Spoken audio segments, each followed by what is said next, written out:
Hello दोस्तों, आज की कहानी बेहद रोमांटिक है। कहानी का फुल मजा लेने के लिए प्लीज लास्ट तक बने रहें। मैं बार बार अपनी साली की वो वीडियो देख रहा था जो उस रात मैंने छुप कर बनाई थी, मगर जब भी मैं उस वीडियो को देखता तो मेरा दिल मचलने लगता, मेरे जज्बात बेकाबू होने लगते। आखिर करूं तो क्या करूं? कैसे अपनी हसीन कमसिन साली को अपने काबू में करूं? कैसे अपनी ख्वाहिशों को उसके साथ पूरा करूं? बस यही सब कुछ सोच सोच कर मैं रोज मंसूबे बनाता रहता। फिर एक दिन मेरी बीवी 3 दिन के लिए स्कूल ट्रिप पर चली गई। तब मैंने मौका पाकर रात को अपनी कमसिन साली को अपने कमरे में बुलाया। सबसे पहले मैंने उसकी उदासी का कारण पूछा। जब उसने बताया तो मैंने हिम्मत की और उससे कहा कि ज़ारा, अगर तुम बुरा ना मानो तो मैं तुमसे एक बात कहूं। तब उसने कहा, बोलो जीजा जी। मैंने कहा, ज़ारा, अगर तुम चाहो तो तुम्हारी इस कमी को मैं पूरा कर सकता हूं।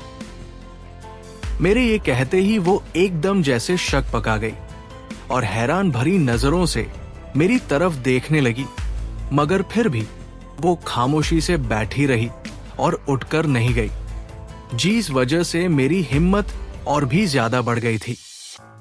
फिर मैं उसे बातों में लगाकर समझाने की कोशिश करने लगा और वो खामोशी से बैठे नजरें झुकाए मेरी बातें सुनती रही।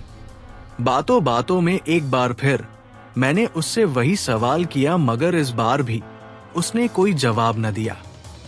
तब मैंने उससे कहा कि ज़ारा, तुम अपने कमरे में जाओ और इस बारे में तसल्ली से सोचो, और अगर तुमको अपने आप से हमें जवाब मिल जाए तो आ जाना, और अगर नहीं तो समझ लेना हमारे बीच ऐसी कोई बात हुई ही नहीं थी। मेरी ये बात सुनकर वो खामोशी से बाहर चली गई। वो तो चली गई, मगर मेरे अंदर एक खौफ पैदा होने लगा। मेरे जहन में अब कई सवाल उठने लगे थे कि अगर वो ना आई और उसने ये सारी बातें अपनी बहन को बता दी तो क्या होगा। अभी मैं ये सारी बातें सोच ही रहा था और मुश्किल से 1 घंटा ही गुजरा होगा कि अचानक से दरवाजे पर दस्तक हुई। तब मेरी खुशी का तो ठिकाना न रहा और जल्दी से उठकर दरवाजा खोला तो दरवाजे पर सामने सनासर झुकाई खड़ी थी। अचानक वो कांपते हुए मुझसे लिपट गई और कहने लगी, जीजा जी, मैंने बहुत सोचा, आप बिल्कुल ठीक कह रहे हैं। ये सुनकर मैं तो जैसे पागल सा हो गया। मैंने उसका हाथ पकड़ा और कमरे के अंदर ले आया, मगर वो इस वक्त बहुत ज्यादा घबराई हुई थी। तब मैंने उसको बेड पर बिठाया और बोला, चांदी, तुम इतना क्यों घबरा रही हो? मेरी बात सुनकर उसने अपने झुके हुए सिर को उठाया और मेरी तरफ देखकर बोली, जीजा जी, आपके कहने पर मैं आ तो गई हूं, मगर मुझे डर लग रहा है कि अगर अपनी जान को ये सारी बातें पता चल गई तो क्या होगा। जिस पर मैंने उसे तसल्ली देते हुए कहा कि तुम्हारी अपनी जान को कैसे पता चलेगा? इस वक्त घर में सिर्फ हम दोनों ही तो अकेले हैं, और वैसे भी मैं बहुत एहतियात से काम करूंगा, इसलिए तुम बिल्कुल भी इस बात को मत सोचो कि तुम्हारी अपनी जान को या फिर किसी और को ये बात पता चलेगी। मेरी इस बात पर वो काफी हद तक मुतमईन हो गई थी। फिर मैं आगे बढ़ा और एक एक करके उसके सारे कपड़े, हेलो दोस्तों, स्वागत है आप सभी का हमारी एक और रोमांचक कहानी। मैं उम्मीद करती हूँ आपको ये कहानी बेहद पसंद आएगी। दोस्तों, कहानी बहुत ही इंटरेस्टिंग होने वाली है, इसलिए प्लीज लास्ट तक बने रहें। मेरी शादी मेरी पसंद की लड़की से हुई थी। मेरी बीवी बेहद हसीन और खूबसूरत थी, मगर मेरी साली भी किसी से कम नहीं थी। वो तो किसी होर की परी की तरह एकदम नाजुक सी कली थी। मेरी शादी को 2 साल हो चुके थे। मेरी बेटी ज़ारा मेरी साली के साथ काफी हद तक ज्यादा खुल गई थी। मेरा ससुराल पठान फैमिली से ताल्लुक रखता है। उनके खानदान की सभी लड़कियां बिल्कुल सुर्ख और सफेद हैं। मेरी साली की उम्र इस वक्त 17 साल है, जबकि मेरी बीवी की उम्र 24 साल और मेरी अपनी खुद की उम्र 31 साल है। मैं इस वक्त एक कंपनी में बहुत ही अच्छी जॉब पर हूँ। उन्हीं दिनों मेरा ट्रांसफर कंपनी ने एक दूसरे शहर में कर दिया था, जहां ना तो मेरे घर वाले थे और ना ही मेरे ससुराल वाले, क्योंकि हम दोनों एक ही शहर में रहते थे।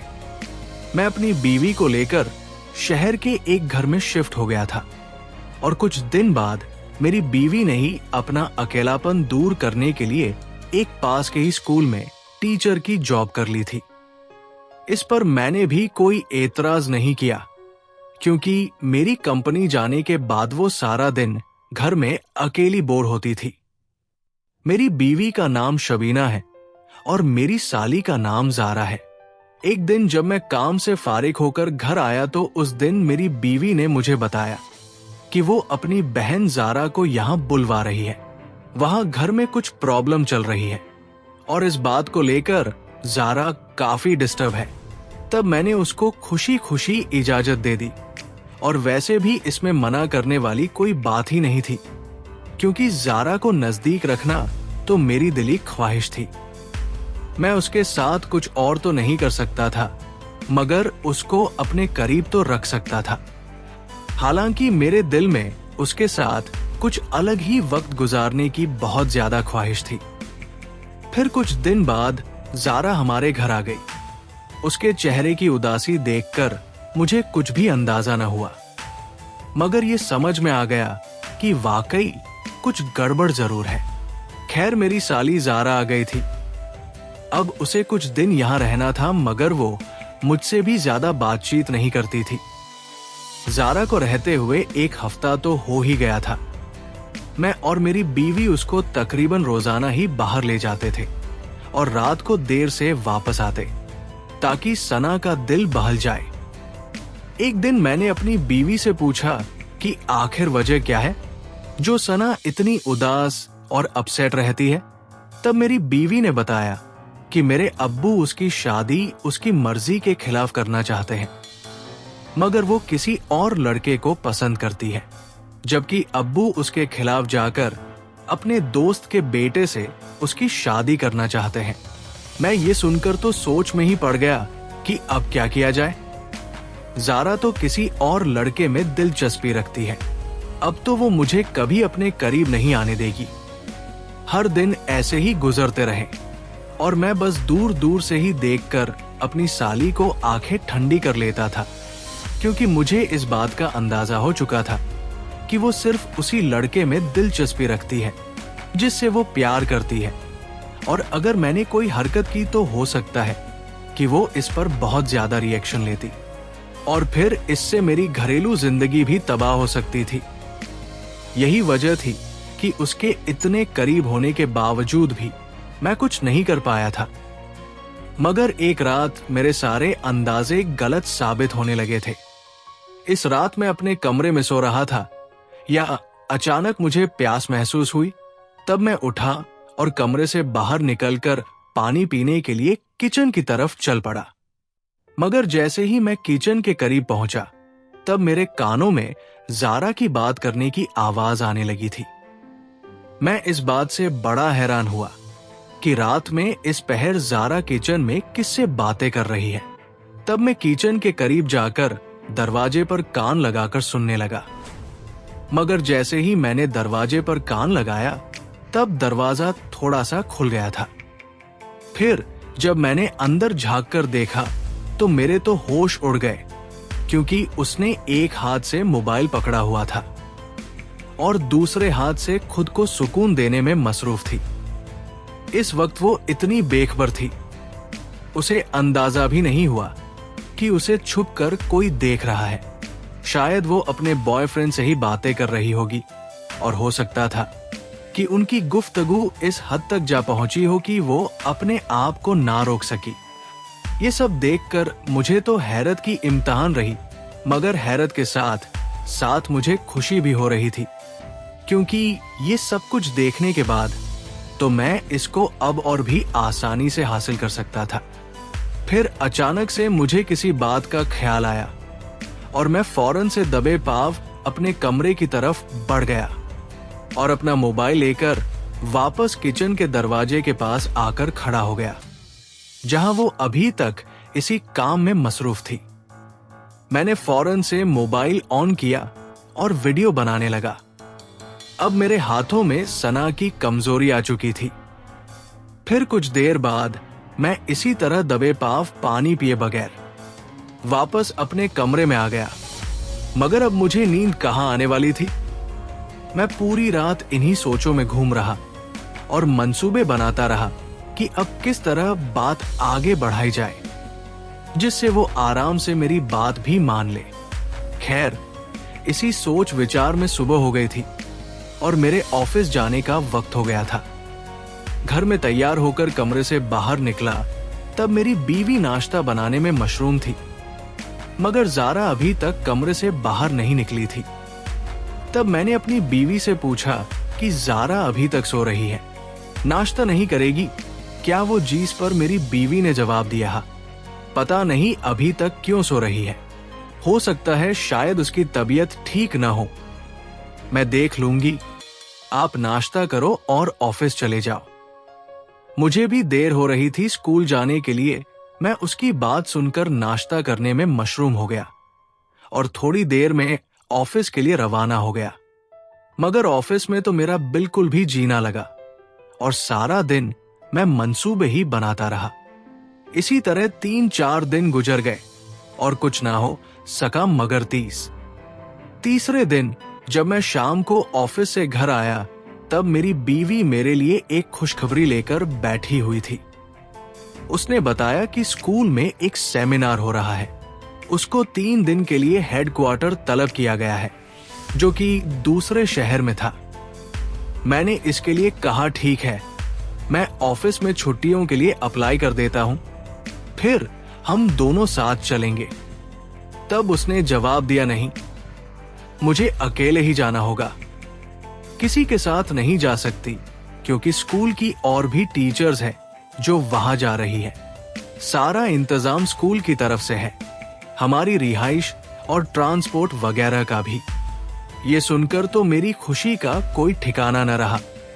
फिर मैंने कहा, मैं क्या घर में अकेला रहूंगा? उसने जवाब दिया, अकेले क्यों? ज़ारा है ना आपके साथ, और फिर मैं 3 दिन में ही तो वापस आ जाऊंगी। जीस पर मैंने अपनी बीवी से कहा, ज़ारा का तो यहां होना ना होने के बराबर ही है, क्योंकि वो तो मुझसे बात करना तो दूर मेरी तरफ देखती तक नहीं है। और तुम कह रही हो कि ज़ारा है ना तुम्हारे साथ? जीस पर मेरी बीवी ने ज़ारा की तरफ देखते हुए कहा, ज़ारा तुम अपने जीजाजी का ख्याल रखना और उनसे बातें वगैरह भी करती रहना, जिससे तुम्हारी उदासी भी जाती रहेंगी। तो उसने अपनी बहन की तरफ देखा और हाँ, मैं सर हिला दिया। उधर मैंने उदास होने की एक्टिंग करते हुए अपनी बीवी को जाने की इजाजत दे दी। फिर हम दोनों ने खाना खाया और सोने की तैयारी करने लगे और अपने अपने कमरे में चले गए। सुबह उठा तो मेरी बीवी जाने के लिए तैयार हो रही थी और कुछ ही देर में वो स्कूल के लिए रवाना हो गई। उसको तीसरे दिन वापस आना था। अब घर में मैं और ज़ारा थे। मुझे भी अब ऑफिस जाना था। तब मैं तैयार होकर न चाहते हुए भी ऑफिस के लिए निकल पड़ा। खैर, मैं प्लान कर चुका था कि आज तो कुछ न कुछ करना ही है। ऑफिस में अपना प्लान तरकीब किया और उस पर अमल करने का सोचा। मैं ऑफिस से शाम को वापस घर आया तो ज़ारा के अंदर कुछ अजीब सा बदलाव महसूस किया। ऐसा लगता था जैसे वो मुझसे कुछ कहना चाहती हो मगर कह नहीं पा रही हो, लेकिन मैं उसको नजरअंदाज करता रहा। फिर इसी तरह वक्त गुजरा और रात के खाने का वक्त हो गया। फिर हम दोनों एक साथ खाना खाने लगे। ज़ारा ने बहुत अच्छा खाना बनाया था। मैं खाना खाने के दौरान उसके खाने की तारीफें करता रहा, मगर अब भी वो खामोशी बैठी हुई थी। खाना वगैरह से फारिग होकर ज़ारा तो बर्तन धोने चली गई और मैं चुपचाप अपने कमरे में चला आया। मुझे समझ नहीं आ रहा था कि ज़ारा से किस तरह से बात शुरू करूं। फिल्म मोबाइल निकालकर उसकी वो वीडियो देखने लगा जो मैंने उस रात को बनाई थी, जब वो किचन में खड़े होकर अपने बॉयफ्रेंड से बातें कर रही थी। अभी कुछ ही देर गुजरी थी कि दरवाजे पर दस्तक हुई। तब मैंने फौरन से मोबाइल बंद कर दिया और कहा आ जाओ। मेरा दरवाजा खुला तब वो अंदर आ गई और आकर खामोशी से मेरे सामने बैठ गई। जब वो कुछ देर गुजर गई और वो कुछ न बोली, तब मैंने उससे पूछा कि ज़ारा क्या बात है? आज तुम पहले से भी ज्यादा परेशान लग रही हो।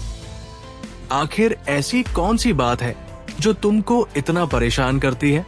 मेरी ये बात सुनते ही वो एकदम से रोना शुरू कर दिया। तब मैं जल्दी से उठा और उसके नजदीक जाकर उसे अपने गले लगा लिया और उसको तसल्ली देने लगा। कुछ देर रोने के बाद वो चुप हो गई और मेरी तरफ सवालिया नजरों से देखने लगी। तब मैं उसकी हिम्मत बांधते हुए बोला, सना देखो, तुम मुझे अपना दोस्त समझो और तुम मुझसे अपने दिल की हर बात बिना झिझक शेयर कर सकती हो। तुम्हारी हर बात मेरे दिल में महफूज रहेंगी और हो सकता है कि मैं तुम्हारी परेशानियों का हल भी निकाल सकूं। ये कहकर मैं उसके और भी ज्यादा नजदीक हुआ था और उसका हाथ अपने हाथों में ले लिया। जी इस पर उसने कोई ऐतराज नहीं किया, मगर एक बार फिर उसने अपने पलके उठाकर मुझे देखा और फिर नजरें झुकाते हुए अपनी कहानी सुनानी शुरू कर दी। उसने बताया कि वो किसी लड़के से मोहब्बत करती है और उसे कई दफा मिल भी चुकी है और उसके सिवाय वो किसी और से शादी नहीं करना चाहती और अब तो बिल्कुल भी नहीं कर सकती। जी इस पर मैंने उससे पूछा कि क्यों कही, तुम दोनों आपस में कुछ कर तो नहीं रहे हो? ये सवाल सुनकर वो हैरत से मुझे देखने लगी। उसके चेहरे का रंग एकदम से बदल गया था, मगर उसने कोई जवाब नहीं दिया। फिर कुछ देर खामोश रहने के बाद वो सर झुकाकर आहिस्ता से बोली, नहीं जीजाजी, ऐसी कोई बात नहीं है। मगर ये कहते हुए उसकी जुबान उसका साथ नहीं दे रही थी। तब मैंने कहा, ज़ारा देखो, तुम मुझे साफ साफ बताओ ताकि मैं तुम्हें कोई अच्छा मशवरा दे सकूं। तब वो बोली, जीजाजी, ऐसी कोई बात नहीं है जैसा आप समझ रहे हैं। हम मिले जरूर हैं, हमारी अक्सर मुलाकातें होती रहती हैं, मगर हमने कोई गलत काम नहीं किया है। उसकी बात सुनकर मैंने सोचा कि अब इससे दूसरे तरीके से ही पूछना पड़ेगा, क्योंकि ये तो किसी बात का इकरार करना ही नहीं चाहती है और मुझे इस बात का पूरा यकीन था कि इन दोनों के दरमियां कुछ न कुछ तो ऐसा हुआ है कि जिसकी वजह से वो इतनी बेचैन है। फिर मैंने उसको बातों में लगाए रखा और प्यार मोहब्बत दिखाकर उससे सारी बातें पूछने लगा और आखिरकार मैं कामयाब हो ही गया, क्योंकि अब उसने मुझे वो सारी बातें बता दी थी जो आज तक उसने किसी को नहीं बताई थी, यहां तक कि अपनी बहन को भी नहीं। मगर जब वो मुझे ये सारी बातें बता रही थी, तब उसकी आंखों में एक अजीब सी चमक दिखाई दे रही थी। फिर जब वो मुझे अपने बारे में सब कुछ बता चुकी, तब कुछ देर तक हमारे दरमियां खामोशी रही। फिर मैंने हिम्मत की और उससे कहा कि ज़ारा, अगर तुम बुरा ना मानो तो मैं तुमसे एक बात कहना चाहता हूं। तब उसने कहा, हाँ जीजा जी कहिए। मैंने कहा, ज़ारा, अगर तुम चाहो तो तुम्हारी इस कमी को मैं पूरा कर सकता हूं। मेरे ये कहते ही वो तो एकदम जैसे शक पका गई थी और हैरान भरी नजरों से मेरी तरफ देखने लगी, मगर फिर भी वो खामोशी से बैठी रही और उठकर नहीं गई। जी इस वजह से मेरी हिम्मत और भी ज्यादा बढ़ती चली गई। तब फिर भी मैं उसको लगातार समझाने की कोशिश करने लगा और वो खामोशी से बैठी नजरें झुकाई मेरी बातें सुनती रही। बातों बातों में एक बार फिर मैंने उससे सवाल किया, मगर इस बार भी उसने कोई जवाब न दिया। तब मैंने उससे कहा, ज़ारा, तुम अपने कमरे में जाओ और इस बारे में तसल्ली से सोचो और अगर तुम्हें अपना जवाब हमें मिल जाए तो आ जाना, और अगर नहीं तो समझ लेना कि हमारे बीच ऐसी कोई बात कभी हुई ही नहीं थी। मेरी ये बात सुनकर वो उठी और खामोशी से अपने कमरे से बाहर चली गई। वो तो चली गई, मगर मेरे अंदर एक खौफ पैदा होने लगा था। मेरे जहन में अब कई सवाल उठने लगे कि अगर वो ना आई और उसने ये सारी बातें अपनी बहन को बता दी तो क्या होगा। अभी मैं ये सारी बातें सोच ही रहा था और मुश्किल से 1 घंटा ही गुजरा होगा। ये अचानक से दरवाजे पर दस्तक हुई। तब मेरी खुशी का तो ठिकाना न रहा और जल्दी से उठकर दरवाजा खोला तो दरवाजे के सामने ज़ारा सिर झुकाए खड़ी थी। तब मैंने उसका हाथ पकड़ा और अंदर कमरे में ले आया, मगर इस वक्त वो बहुत ज्यादा घबराई हुई थी। तब मैंने उसको बेड पर बिठाया और बोला, ज़ारा तुम इतना क्यों घबरा रही हो।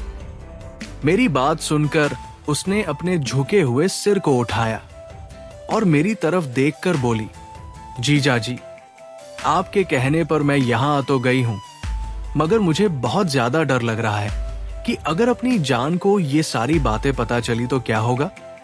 जिस पर मैंने उसको तसल्ली देते हुए कहा कि तुम्हारी अपनी जान को भला कैसे पता चलेगा। इस वक्त घर में सिर्फ हम दोनों ही तो हैं और वैसे भी मैं बहुत एहतियात से काम करूंगा, इसलिए तुम बिल्कुल भी परेशान मत हो और इस बात के बारे में बिल्कुल मत सोचो कि तुम्हारी अपनी जान को या किसी और को पता चलेगा। मेरी इस बात पर वो काफी हद तक मुतमईन हो गई थी। फिर मैं आगे बढ़ा और उसके साथ बड़े ही प्यार से पेश आया और उसे अपने बिस्तर पर बैठा दिया। पहले तो सब कुछ मुझे ही करना पड़ा, मगर फिर कुछ देर बाद वो भी मेरा साथ देने लगी। करीब आधा घंटे बाद हम दोनों अपनी मंजिल तक पहुंच चुके थे और फिर इसी तरह पूरे 3 दिन तक बाकायदगी से अपनी ख्वाहिशों को पूरा करता रहा, क्योंकि इन 3 दिनों में मैं ऑफिस भी नहीं गया और मैंने सारा वक्त ज़ारा के साथ ही गुजारा था। अब ज़ारा के अंदर भी उदासी और मायूसी बिल्कुल खत्म हो चुकी थी, पर वो बहुत ज्यादा खुश थी। मगर जब तीसरे दिन मेरी बीवी घर पहुंची तो वो ज़ारा में इतना बड़ा बदलाव देखकर हैरान रह गई, मगर वो खुश भी बहुत हुई थी। अपनी बहन को खुश देखकर फिर जब हम तीनों रात को खाना खा रहे थे, तब वो इसी दौरान मेरी बीवी कहने लगी कि आपने तो कमाल कर दिया। सिर्फ 3 दिन में ही मेरी बहन की सारी उदासी को खत्म कर दिया। जो काम मैं महीनों में ना कर पाई, वो काम आपने 3 दिन में ही कर दिया। जरा मुझे भी तो बताओ कि ये सब तुमने कैसे किया। तब मैंने अपनी बीवी की तरफ देखते हुए कहा, यह राज की बात है, जाने मन इसे राज ही रहने दो, और वैसे भी ये बड़ी गहराई की बात है जो तुम नहीं समझ सकती। और ये कहकर मैं और ज़ारा एक दूसरे को देखकर मुस्कुराने लगे। तो दोस्तों, ये थी हमारी आज की कहानी। आपकी क्या राय है इस कहानी पर, हमें कमेंट में जरूर बताएं। वीडियो अच्छी लगे तो लाइक करें, शेयर करें, सब्सक्राइब करें। धन्यवाद। इस वक्त रुद्र माही के बिल्कुल ऊपर था और उसे आज बहुत ज़्यादा ही सुकून मिल रहा था। ऐसा सुकून जो कि उसकी लाइफ में कभी भी नहीं मिला था। आज उसे वह सुकून पहली बार मिल रहा था और वह पूरी तरह से उसमें खो जाना चाहता था। तभी माही उसे धक्का देते हुए अपने लबों से उसे दूर करती है और बहुत ज़्यादा लंबी लंबी सांस लेने लगती है। उसकी सांसें पूरी तरह से फूल रही थी। यह देखकर रुद्र कहने लगा, अगर तुम मेरी बात नहीं मानोगी तो तुम्हें इसी तरह से सज़ा मिलेगी, समझ गई तुम। इतना कहते हुए वह एक बार फिर से माही के लबों पर अपने लब रख दिया। माही तो बिल्कुल हैरान हो गई। डर की वजह से उसके हाथ पांव कांप रहे थे और उसकी आंखें पूरी तरह से बंद हो गई थी। उसकी पूरी तरह से सिसकियां भी निकल रही थी और वह अपने हाथों से रुद्र को अपने से दूर करने की कोशिश कर रही थी, मगर रुद्र कहाँ उससे दूर होने वाला था। फिर रुद्र को होश आया कि माही अभी वीक है। यह दिमाग में उसके ख्याल आते ही माही को खुद से दूर किया और उसके होठों को देखने लगा। उसके होठ इस वक्त काफ़ी रेड हो चुके थे। इस वक्त माही विदाउट मेकअप में थी और वह अभी भी बहुत ज़्यादा ही खूबसूरत लग रही थी। वह आंखों में आंसू लिए हुए कहने लगी, आपकी हिम्मत कैसे हुई यह सब करने की, मुझे टच करने की, छोड़ो मुझे। रुद्र अभी भी माही का हाथ अपने हाथों में जकड़ा हुआ था और उसे सोफे से लगाया हुआ था। माही बहुत ज़्यादा ही परेशान हो रही थी और उसे गुस्सा भी आ रहा था। रुद्र उसके ऊपर से पूरी तरह से हट गया और कहने लगा, जल्दी से खाना खाओ, वरना अभी वह इतना कह ही रहा था कि माही जल्दी से खाने की प्लेट उठा लेती है और खाने लगी। इस तरह से जल्दी खाते हुए देख कर के रुद्र स्माइल करने लगा। जब तक से माही सारा खाना फिनिश नहीं कर ली तब तक रुद्र उसे ही देखता रहा। रुद्र की नज़रों में बहुत ज़्यादा ही तपिश थी। माही उसके ऐसे देखने से अनकंफर्टेबल सा फील कर रही थी, लेकिन फिर भी किसी तरह से उसने खाना फिनिश किया और कहने लगी, अब तो मुझे मेरी माँ से बात करवा दो ना। इतना सुनते ही रुद्र अपना फ़ोन निकाला और अंजना जी को कॉल कर दिया और वह फ़ोन का स्पीकर ऑन कर दिया। माही बोली, हेलो माँ। अंजना जी माही की आवाज़ सुनकर के हैरान हो गई और उन्हें बहुत ज़्यादा ही खुशी मिल रहा था कि मेरी बेटी सही सलामत है। वह कहने लगी, कहाँ हो बेटा? मैं तुम्हें कहाँ कहाँ नहीं ढूंढा, मैं बहुत परेशान हो गई थी। लोग कह रहे थे कि तुम तो लड़कों के साथ भाग गई। मुझे यकीन नहीं हो रहा था। तुम कहाँ हो बेटा? इतने सारे सवाल के बाद भी अंजना जी अभी शांत नहीं हुई और वह आगे कुछ कहती, तभी माही कहने लगी, बस बस रुक जाओ मेरी एक्सप्रेस, मैं बिल्कुल ठीक हूँ। अभी वह इतना बोली ही थी कि अंजना जी कहने लगी, मुझे पता है कि तुम ठीक हो और तुम इस वक्त किसी काम के सिलसिले में बाहर हो। मुझे सब पता है। तुम्हारे बॉस ने मुझसे मिलने आए हुए थे, मिस्टर रॉय, और उन्होंने ही मुझे सब कुछ बताया है और यह बात भी बोले थे कि मैं आपको माही से बात भी कराऊंगा। तुम कैसी हो माही? तुम ठीक हो तो हो ना? माही कहने लगी, माँ बिल्कुल ठीक हूँ मैं, आप मेरी टेंशन बिल्कुल भी नहीं लीजिए। आप कैसी हैं? आपकी तबीयत ठीक तो है ना? अंजना जी कहने लगी, हाँ बेटा मैं बिल्कुल ठीक हूँ।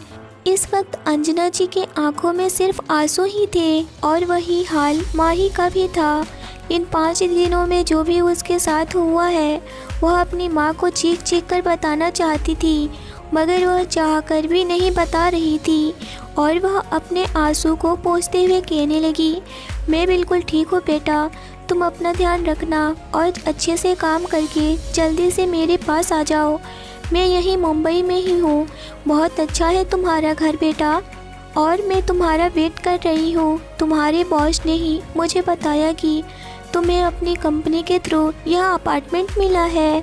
माही इस सब चीज़ों के बारे में कुछ भी नहीं जानती थी। यह सब तो रुद्र माही से बिना बताए ही किया था। माही अपनी माँ से बातें करने के बाद वह फ़ोन रख देती है और वह रोने लगी और कहने लगी, आप ऐसा नहीं कर सकते हो। आपने मुझे उस नर्क से बचा लिया, उसकी कीमत मुझे देनी है। ऊपर से मेरी माँ को एक अपार्टमेंट में रखा, उसकी मैं कहाँ से भरपाई करूँ?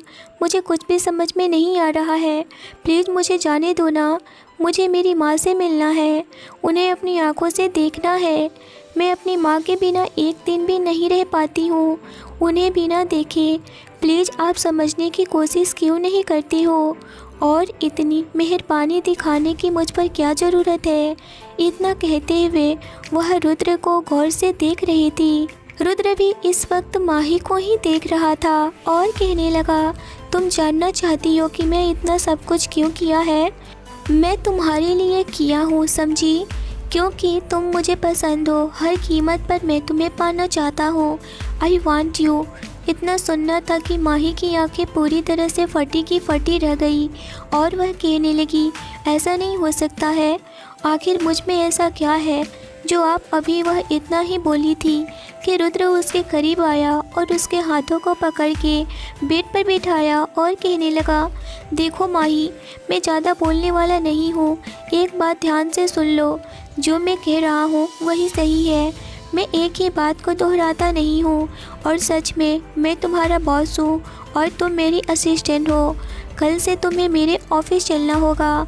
मेरे साथ में हमेशा अपने साथ तुम्हें रखना चाहता हूँ, समझी तुम? इतना कह कर के उसने फिर से उसके ऊपर झुकने की कोशिश किया। पर वह पूरी तरह से माही की तरफ झुकता उसकी फ़ोन की रिंग बजने लगी। वह आंखें बंद कर लिया और दांत पीसते हुए कहने लगा, इस कमबख्त को भी इसी वक्त बजना था। और माही से दूर होते हुए ही उसने फ़ोन रिसीव किया। वह फ़ोन प्रताप का था। रुद्र कहने लगा, बको, क्या बकना चाहते हो? तुम्हें तो डिस्टर्ब करने की आदत हो गई है ना। कहने लगा, जल्दी बको, मेरे पेट में चूहे दौड़ रहे हैं। समझ रहे हो ना, मुझे भूख लगती है तो क्या होता है। मैं वहाँ खा भी नहीं पाया था यहाँ आने के चक्कर में। चलो जल्दी बको। प्रताप कहने लगा, सर, वह बनवारी आपको ढूंढ रहा है। रुद्र गुस्से में अपनी मुठिया कस लिया और कहने लगा, ढूंढने दो, देखते हैं आगे क्या करता है वह। मुझे तो पता ही था कि यह होने वाला है। वह ऐसा नहीं मानेगा, वह ऐसे नहीं मानेगा। इतना कहकर के वह फ़ोन कट कर दिया बिना प्रताप के जवाब सुने ही। इधर माही सोचने लगी, रुद्र अभी तक नहीं खाया है, मतलब कि वह माही को खिलाने के लिए आया, उसके साथ खाने वाला था, मगर मैं नाटक की और वह रुद्र नहीं अभी तक खाया है। रुद्र फिर से माही के करीब आया और बैठ गया और कहने लगा, क्या सोचा है तुमने? माही कहने लगी, आप पहले यहाँ से जाइए और खाना खाइए, मैं कल अपना फ़ैसला सुनाऊंगी। रुद्र कहने लगा, तुम फ़ैसला सुनाने वाली मुझे कौन होती हो? मैं तुम्हें फ़ैसला सुनाता हूँ कि कल तुम ऑफिस चलोगी। इसी तरह से तो तुम्हारे पैसे चुकता होंगे ना। इतना कहकर के वह वहाँ से जाने लगा और जाते हुए दरवाजे के पास से पीछे मुड़कर फिर से बोला, रेडी रहना कल।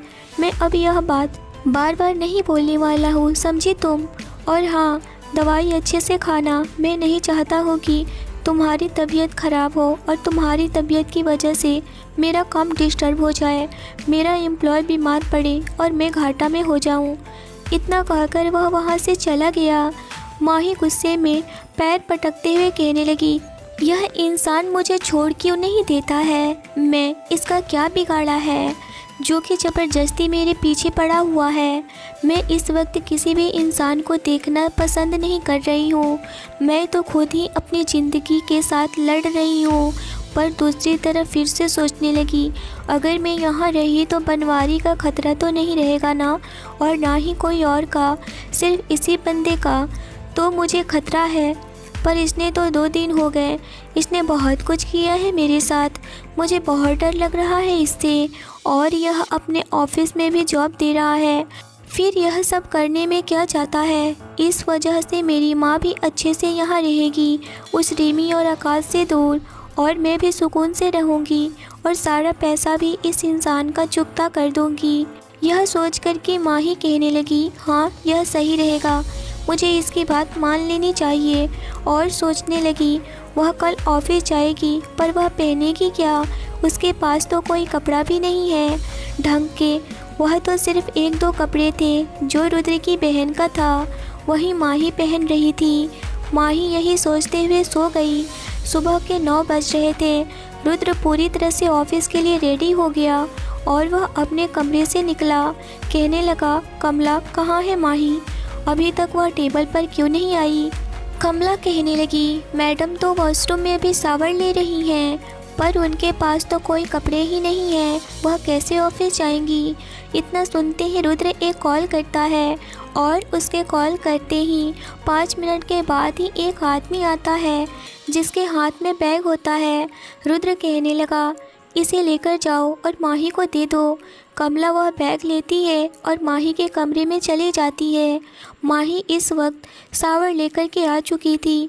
कमला जैसे ही उसके कमरे में एंटर करती है, माही देखकर कहने लगी, यह क्या है? कमला बोली, मैडम, यह सर ने आपके लिए दिया है, इसमें आपके कुछ ज़रूरी सामान है, आप देख लीजिए खुद ही। इतना कहकर के वह बैग रखते हुए चली गई। रुद्र ऑफिस चला गया क्योंकि उसे ऑफिस टाइम से जाना पसंद है। वह लेट हो रहा था, पर माही के लिए दूसरी कार और ड्राइवर को अलग से बोल चुका था कि मैडम को लेकर ऑफिस आना, और कमला को भी बता चुका था। माही जब बैग खोलती है तो उसमें बहुत सारे उसके टाइप के ड्रेस थे और उसे ड्रेस के अकॉर्डिंग ही earrings hairs band, heels, bangles और भी एक्सेसरीज थे। माही यह देख कर के खुश हो गई क्योंकि आज उसे कुछ ढंग के कपड़े मिले थे। उसने एक वाइट कलर की बहुत ही खूबसूरत चूड़ीदार फ्रॉक सूट निकाली और चेंजिंग रूम में जाकर चेंज कर ली। वह उस सूट में बहुत ज़्यादा ही खूबसूरत लग रही थी। ड्रेसिंग के सामने आकर उसने अपना हल्का मेकअप किया, ब्राउन आँखों में काजल लगाया, न्यूड लिपस्टिक लगाई और माथे पर एक बिंदी। वह इतनी ही मेकअप में बहुत ज़्यादा ही खूबसूरत लग रही थी। हाथों में मैचिंग कलर की चूड़ियाँ और कान में इयररिंग्स और पैरों में हील्स जो कंफर्टेबल था।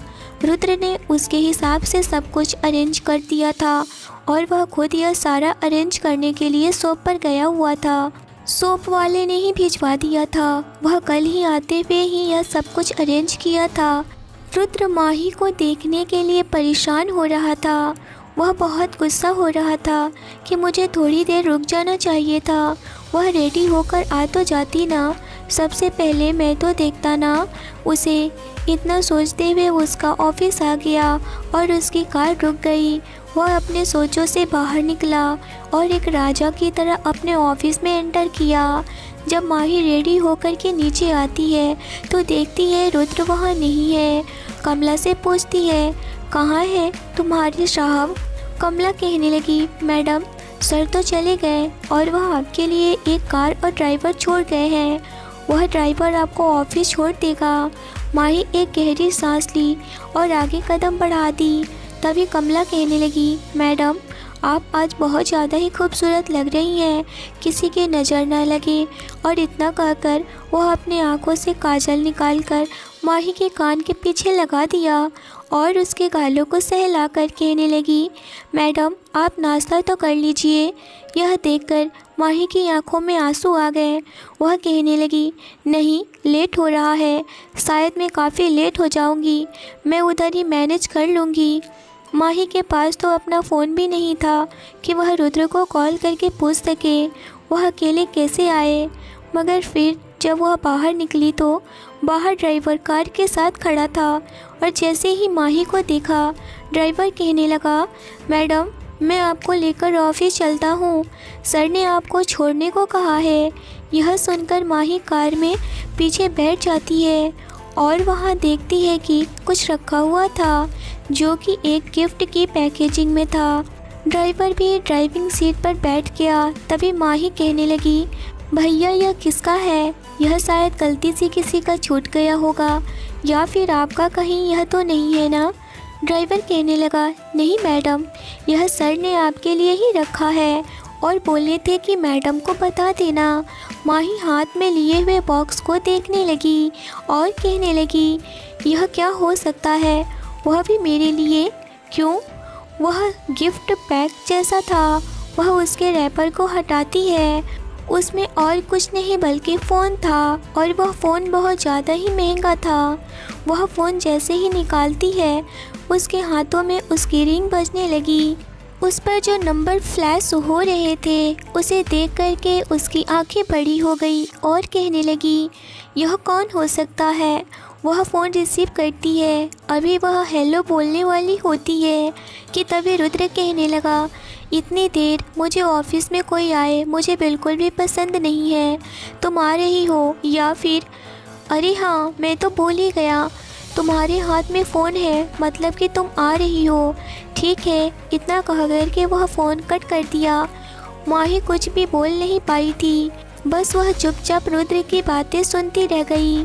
उधर रुद्र अपने कैबिन में बहुत परेशान इधर से उधर टहल रहा था कि कब माही आए और उसे देखे, पर क्यों परेशान था उसे यह भी नहीं पता था। वह अपने दिल को बहुत ही रोकने की कोशिश कर रहा था मगर उसका दिल कहाँ मानने वाला था। कुछ ही देर में माही रॉयल इंडस्ट्री पहुँच गई। ड्राइवर ने कार को रोका और बोला, मैडम यह है सर का ऑफिस, आप जा सकती हैं। माही कार से बाहर निकली और वह अपने नज़रें ऊपर उठाकर देखती है। बहुत बड़ी सी बिल्डिंग थी, उस पर जो बोर्ड लगे हुए थे वह बहुत ही बड़े अक्षरों में रॉयल इंडस्ट्री लिखी हुई थी। माही का गला सूख रहा था कि पता नहीं क्या होगा। इतनी बड़ी कंपनी में काम का एक्सपीरियंस बिल्कुल भी नहीं था उसके पास। वह डरते हुए अंदर कदम बढ़ाने लगी। रुद्र ने गार्ड से बोल चुका था कि एक लड़की आने वाली है जो कि बिल्कुल इंडियन लुक में होगी, उसे बिल्कुल रोकना नहीं। गार्ड भी इस वक्त माही को देखकर समझ गया कि सर इन्हीं मैडम के बारे में बात कर रहे होंगे, क्योंकि आज तक तो यहाँ लड़कियाँ बहुत आई थी, मगर इस ड्रेसअप में तो कभी भी कोई लड़की मैंने नहीं देखा। आज पहली बार इतनी संस्कारी लड़की को मैं देख रहा हूँ। वह माही को देख कर के गार्ड स्माइल करते हुए कहने लगा, वेलकम मैडम। माही कहने लगी, थैंक यू सर। गार्ड माही के पास सुनकर हैरान था और कहने लगा, यह तो मेरा ड्यूटी है मैडम, आप जा सकती हैं, क्योंकि आज से पहले कोई भी उस गार्ड को सर नहीं बोला था और उसने शुक्रिया अदा भी की। जैसे ही माही आगे कदम बढ़ाती है, वहाँ पर रिसेप्शनिस्ट थी। माही रिसेप्शन पर नहीं जाती है, वह सीधा आगे बढ़ती जाती है और वह माही को देखकर रोक दी और कहने लगी, आप अंदर नहीं जा सकती हैं मैडम, क्या आपने सर से अपॉइंटमेंट लिया है? माही ने ना में सर हिला दी। वह लड़की कहने लगी, सॉरी मैम, आप अंदर नहीं जा सकती हैं। रुद्र अपने कैबिन में ही सीसीटीवी कैमरे में सारा कुछ देख रहा था। माही को देखकर वह पूरी तरह से खो चुका था। माही इस वक्त पूरी तरह से इंडियन लुक में थी। वह बहुत ज़्यादा ही खूबसूरत लग रही थी। वहाँ ऑफिस की सारी लड़की बहुत ही शॉर्ट ड्रेस में वहाँ पर इधर से उधर घूम फिर रही थी। यह देखकर के माही को थोड़ा अजीब लगा और वह मन में सोचने लगी, ऐसी ऐसी लड़कियाँ ऑफिस में हैं, फिर भी इस इंसान को मुझे क्यों परेशान करना है? इस इंसान को तो कोई भी लड़कियाँ आसानी से मिल जाएगी। अभी वह इन सब में खोई हुई थी कि तभी एक लड़की माही के पास आई और कहने लगी, मैडम आपका ही नाम माही गिल है ना? माही ने हाँ में सर हिलाई और कहने लगी, तो चलिए आपको सर बुला रहे हैं। रिसेप्शनिस्ट कहने लगी, रीता तुम कहाँ लेकर जा रही हो? इनके पास सर का कोई भी अपॉइंटमेंट नहीं है। रीता कहने लगी, इसकी कोई ज़रूरत नहीं है, सर खुद इन्हें बुलाए हैं। माही ऑफिस के अंदर जाने लगी। बाकी वहाँ सारे एम्प्लॉय, वह सारे फीमेल हो या फिर मेल हो, सब माही को अजीब निगाहों से देख रहे थे, जैसे कि माही अलग जोन से आई हो। उसे बहुत ज़्यादा अजीब लग रहा था। वह लड़की रीता रुद्र की असिस्टेंट थी, मगर अब वह असिस्टेंट नहीं रही, एक एम्प्लॉय बन चुकी थी, क्योंकि माही उसके बदले में थी। रीता कहने लगी, मैडम यही है सर का कैबिन, आप अंदर जा सकती हैं। माही हाँ में सर हिलाई। वह लड़की वहाँ से चली गई। माही इस वक्त बहुत ज़्यादा डर रही थी। रुद्र का कैबिन का डोर अपने कांपते हाथों से खोला और वह अंदर चली गई। अंदर इस वक्त चेयर से सर को टिका करके आंखें बंद करके बैठा हुआ था रुद्र, और बस उसकी आंखों के सामने अभी माही ही दिख रही थी। माही उसके सामने आई और कहने लगी, काम बताइए मुझे क्या करना है? रुद्र अपनी आंखें खोलता है और सामने माही को देखा। अभी माही उसके दिमाग में ही आंखों के सामने चल रही थी। माही तो उसके सामने थी। माही को देखकर एक पल के लिए तो रुद्र खुद में ही भूल गया कि माही क्या कह रही है। वह अपने चेयर से उठा और माही के पास धीरे धीरे कदम बढ़ाने लगा और कहने लगा, तुम इतने खूबसूरत हो सकती हो, मैं जानता तक नहीं था। रुद्र इस वक्त बिजनेस शूट में था। वह मैरून कलर का ब्लेजर और वाइट शर्ट और जीन्स पहने काफ़ी ज़्यादा ही हैंडसम और कूल लुक दे रहा था बंदा, कि कोई भी लड़की उसे देखकर उस पर फिदा हो जाए। पर वह तो फिदा सिर्फ माही पर हो रहा था। इस वक्त माही पीछे कदम बढ़ाने लगी। रुद्र उसके सामने से आगे बढ़ते रहा। माही की आंखें बड़ी हो गई और वह कुछ कह पाती, तभी उसके पीछे दीवार था। वह उससे टकरा गई। रुद्र उसके पास आया और दीवार से अपना हाथ टिकाकर कहने लगा, तुम्हें किसने हक दिया है इतना खूबसूरत दिखने का, बताओ? माही इस बात का कोई भी जवाब नहीं दे पा रही थी। उसे बिल्कुल समझ नहीं आ रहा था कि यह पागलों जैसा सवाल कौन कर सकता है। तभी रुद्र कहने लगा, बोलो, चुप क्यों हो? तभी वह होश में आया और कहने लगा, यह मैं क्या कर रहा हूँ? आज उसका पहला दिन है। अगर मैं ऐसा खुद पर काबू खो दूंगा तो वह यहाँ से जा सकती है और मैं उसे जाने नहीं देना चाहता हूँ। मुझे खुद पर काबू रखना होगा। वह फ़ौरन से उससे दूर हुआ और कहने लगा, तुम्हें आने से पहले डोर नॉक करना चाहिए था। इतना कहकर के वह पीछे बढ़ा और अपने चेयर के पास जाने लगा। तभी माही कहने लगी, मुझे माँ के पास जाना है, मैं माँ से मिलना चाहती हूँ। तब मैं कंटिन्यू यह जॉब कर सकती हूँ और मैं अपनी माँ के पास ही रहूँगी और मैं धीरे धीरे अपना पैसा भी चुका दूँगी। इतना सुनते ही रुद्र कहने लगा, मैं तो तुम्हें यही बोलने वाला था कि तुम अपनी माँ के अपार्टमेंट में ही रह सकती हो, मगर हाँ, एक बात ध्यान में रखना, मेरी नज़र तुम पर और तुम्हारी माँ पर हमेशा रहेगी। तुम यहाँ से भागने की कोशिश भी नहीं कर सकती हो, समझी तुम। माही कहाँ जाने वाली थी? माही भी तो यही चाह रही थी कि वह यहीं रहे, क्योंकि उस जगह पर जाना फिर से वह नरक भरी जिंदगी गुजारेगी। माही धीरे से अपना सर हाँ में हिलाई। रुद्र यह कहते हुए एक कॉल किया और उसने रीटा को बुलाया। कुछ ही देर में रीटा कैबिन के अंदर आई और कहने लगी, क्या बात है सर? रुद्र ने बोला, जाओ इन्हें काम समझा दो। माही वहाँ से चली गई और जाकर के एक डेस्क पर बैठ गई। रीता उसे सारा काम समझा दी।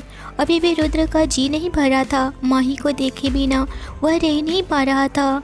वह बाहर अपने कैबिन से निकल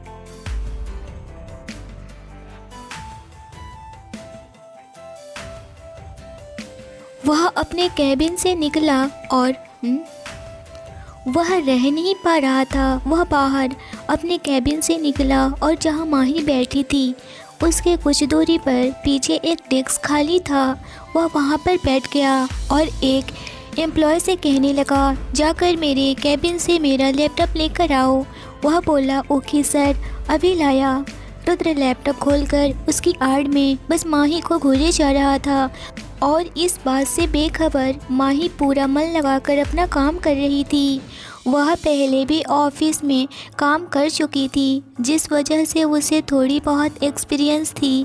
धीरे धीरे करके माही को रहते हुए 1 महीने हो गए थे।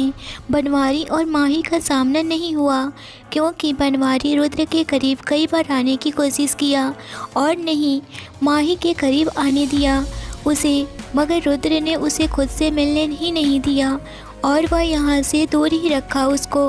पर रुद्र अभी लगातार माही पर ही पूरे दिन नज़र रखता था और माही उसे न सिर्फ अपनी खूबसूरती और अच्छे ख्यालात को बल्कि अपने काम और अपने टैलेंट से भी रुद्र का दिल जीत लिया था। माही ने रुद्र के कैबिन का दरवाज़ा नॉक करते हुए बोली, मैं आई कम इन सर? रुद्र बोला, हाँ। माही बैठते हुए, सर याद है ना, आज हमें होटल प्लाजा जाना है एक मीटिंग के लिए। यह सुनकर के रुद्र बोला, उसकी सारी डिटेल्स है ना तुम्हारे पास? माही बोली, यस सर, फ्रांस में न्यू क्लाइंट्स आने वाले हैं और इस डील से कंपनी को बहुत फ़ायदा होने वाला है। रुद्र ने वॉच देखते हुए कहा, अच्छा कितने टाइम है वह मीटिंग में? माही ने बोला, अगले 1 घंटे में सर, और यहाँ से होटल प्लाजा का रास्ता 40 मिनट लग जाएंगे, हमें फ़ौरन निकलना होगा। रुद्र ने गाड़ी की की ली और अपना चश्मा उठाकर कहा, तो चलो चलते हैं फिर। यह बोलते हुए वह दोनों गाड़ी की तरफ बढ़ गए। माही भी अब रुद्र के साथ नॉर्मल रहने लगी थी। वह सिर्फ काम कर रही थी अपना। रुद्र और माही होटल प्लाजा पहुंच चुके थे। मीटिंग शुरू हो चुकी थी। तभी माही का सर में चक्कर आने लगा। रुद्र ने उसे देखा तो पूछा, what happened, are you fine Mahi? Mahi ने अपना सर एक हाथ से पकड़े हुए कहा, नथिंग सर, बस थोड़ा सर में पेन है। आप लोग कंटिन्यू करिए, मैं थोड़ी देर में आती हूँ। रुद्र ने कहा, श्योर। माही जैसे ही बाहर आई तो किसी से ज़ोर से टकराई। जैसे ही गिरने वाली थी उस लड़के ने माही को संभाल लिया। वह उसकी बाहों में झूल गई। एक पल के लिए तो जैसे लम्हा वहीं रुक गया। दोनों की आंखें मिली तो मिला ही रह गया। वह करीब 25 साल का लड़का। उसने ब्लैक शर्ट पहनी हुई थी, grey denim jacket, black jeans, आंखों पर काला चश्मा, हाथ में एक ब्रेसलेट टाइप चैन।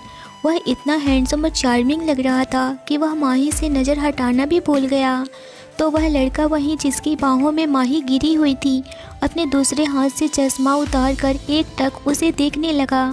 माही ने स्काई ब्लू कलर की सिलिकॉन प्लेन की कुर्ती पहनी हुई थी, गर्दन में चिपका हुआ शिफॉन दुपट्टा, टखनों से ऊपर तक स्काई ब्लू ट्राउजर, ऊंची हील के सैंडल, कानों में बड़े बड़े मैचिंग झुमके, एक हाथ में स्काई ब्लू कलाई भर के चूड़ी।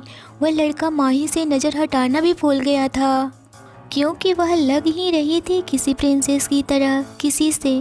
कितनी देर ऐसे ही गुजर गई तो दोनों झट से अलग खड़े हो गए, पर दोनों के होठों पर जैसे एक स्माइल रुक सी गई थी। उस लड़के ने धीमी आवाज़ में माही से पूछा, आपको कहीं लगी तो नहीं? You okay? कहते हुए वह माही को ही देख रहा था, जो अपने हाथ की उंगलियां मसल रही थी। उसके सवाल पर जवाब दी माही ने, नहीं नहीं, मैं ठीक हूँ। आप ठीक हैं?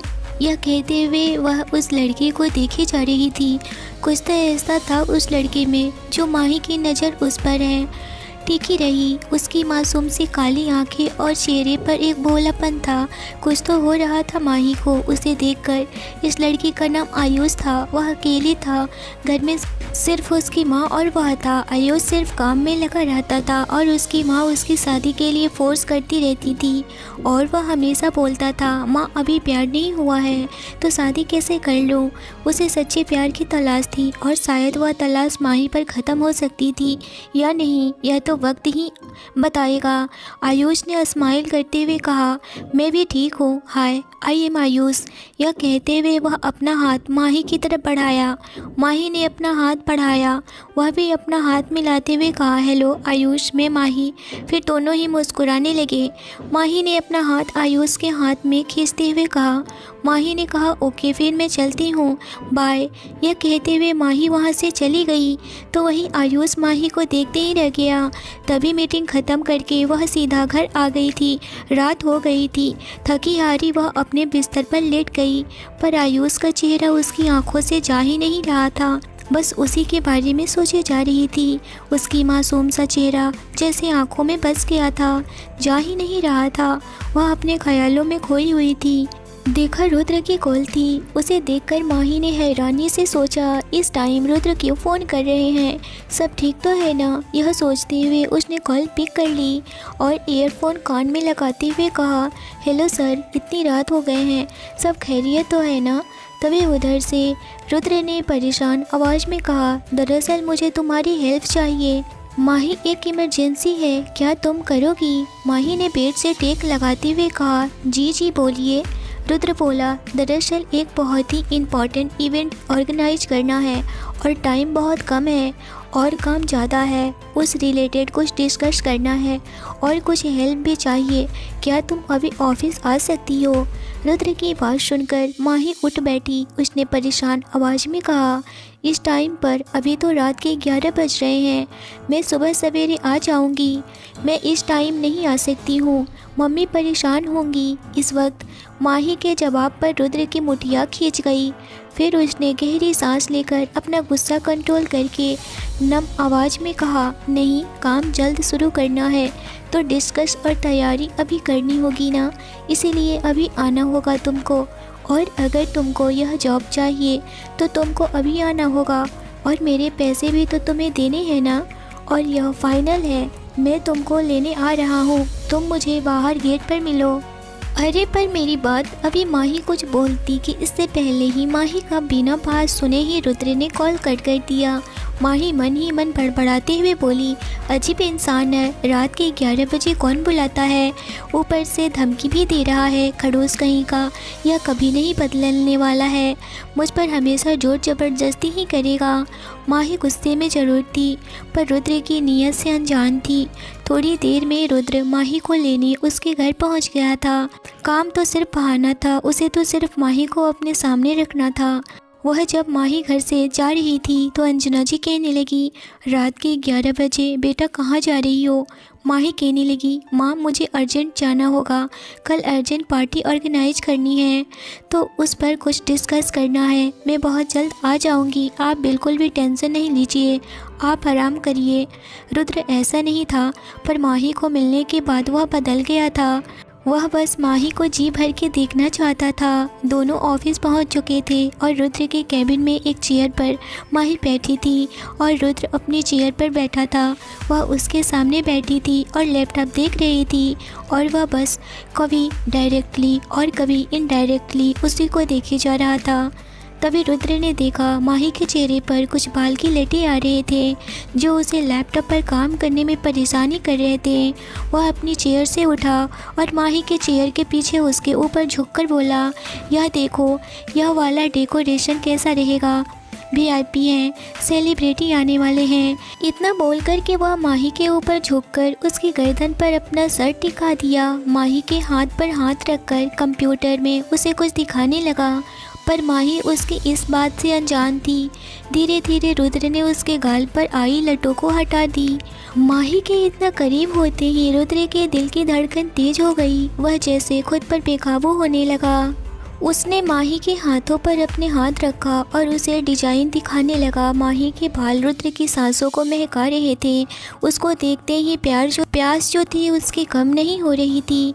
वह पूरा दीवाना हो गया था। रुद्र खुद को कंट्रोल नहीं कर पाया और वह उसके गोद में बैठ गया और उसके लबों पर रब करने लगा। माही हैरान नज़रों से रुद्र को देख रही थी, पर कुछ बोल पाती उससे पहले ही रुद्र उसके लबों पर अपना लब रख दिया और माही डर और सदमे की वजह से उसकी आंखें बंद हो गई। माही उससे दूर होना चाहती थी, पर रुद्र कहाँ उसे छोड़ने वाला था। माही डर से कांपने लगी तो रुद्र उससे दूर हुआ। माही लंबी लंबी सांसें लेने लगी। रुद्र उसके पैरों में बैठ गया और बोला, देखो माही, मैं तुम्हें बहुत पसंद करता हूँ। माही, तुम मुझसे समझो ना, मैं नहीं रह सकता हूँ तुम्हारे बिना। रुद्र खुद पर नहीं कंट्रोल कर पा रहा था। इस पर माही चिल्ला कर बोली, मुझे आपकी फीलिंग से कोई मतलब नहीं है। मैं प्यार नहीं करती हूँ आपसे और ज़बरदस्ती आप मुझे प्यार नहीं करवा सकती हैं। मुझे घर जाना है। रात के लगभग 3 बज गए। माही ने रिक्वेस्ट करते हुए कहा, सर अभी इतना टाइम हो गया है, प्लीज़ मुझे घर छोड़ाइए। यह बोलते हुए वह रुद्र को ही देख रही थी। रुद्र का तो अब भी मन नहीं था कि उसे छोड़े। माही भी कुछ नहीं बोल रही थी और रुद्र नहीं चाह रहा था कि माही मुझसे दूर हो, पर अभी अगर वह रोकता तो शायद माही भी बहुत गुस्सा हो जाती। उसने हाँ में सर हिला दिया। फिर वह माही को घर ड्रॉप कर गया और वह जैसे पहले माही को ट्रीट कर रहा था, अब वह पहले काफ़ी बदल चुका था। कुछ अलग नज़रिए से माही को देखने लगा था और उसे माही से एक अलग सा लगाव होने लगा था। इधर 3-4 दिन हो गए थे। माही आयुष का चेहरा भूल नहीं पा रही थी। जितना अपने दिमाग को झटकती उतना उसके जहन में आ रहा था। यह 4 दिन जैसे माही पर पहाड़ की तरह गुजर रहे थे। सुबह जब माही ऑफिस आई तो आज उसने ब्लैक जीन्स और ब्लैक फिटिंग की शर्ट पहनी हुई थी, बालों की पोनी बनाई हुई थी और कुछ लटे गालों पर लटके हुए थे। रोजाना की तरह वह अपने डेस्क पर जाकर बैठ गई। तभी उसकी कुछ दूरी वाले डेस्क पर नज़र पड़ी तो वह हैरान रह गई, क्योंकि वहाँ आयुष बैठा हुआ था। उसने आज शर्ट पहना हुआ था और ब्लैक ब्लेजर पहना हुआ था। वह लैपटॉप पर काम कर रहा था। माही खुद से बोली, माही बेटा तू पागल हो चुकी है, तुझे वहाँ आयुष ही दिख रहा है। आज के लिए बस इतना ही। क्या माही अब आयुष से प्यार करने लगेगी तो फिर रुद्र का क्या होगा, और यह जानकर रुद्र क्या करेगा, माही को आयुष का होने देगा या नहीं, तो यह जानने के लिए स्टोरी में बने रहिए। आगे की स्टोरी नेक्स्ट एपिसोड में आएगा। स्टोरी अच्छी लगी हो तो लाइक शेयर और सब्सक्राइब जरूर करिए। स्टोरी कैसी लगी अपनी राय मुझे ज़रूर बताइए। तो मिलते हैं एक नई और इंटरेस्टिंग एपिसोड के साथ। तब तक के लिए आप अपना रखिए ख्याल। Thanks for watching.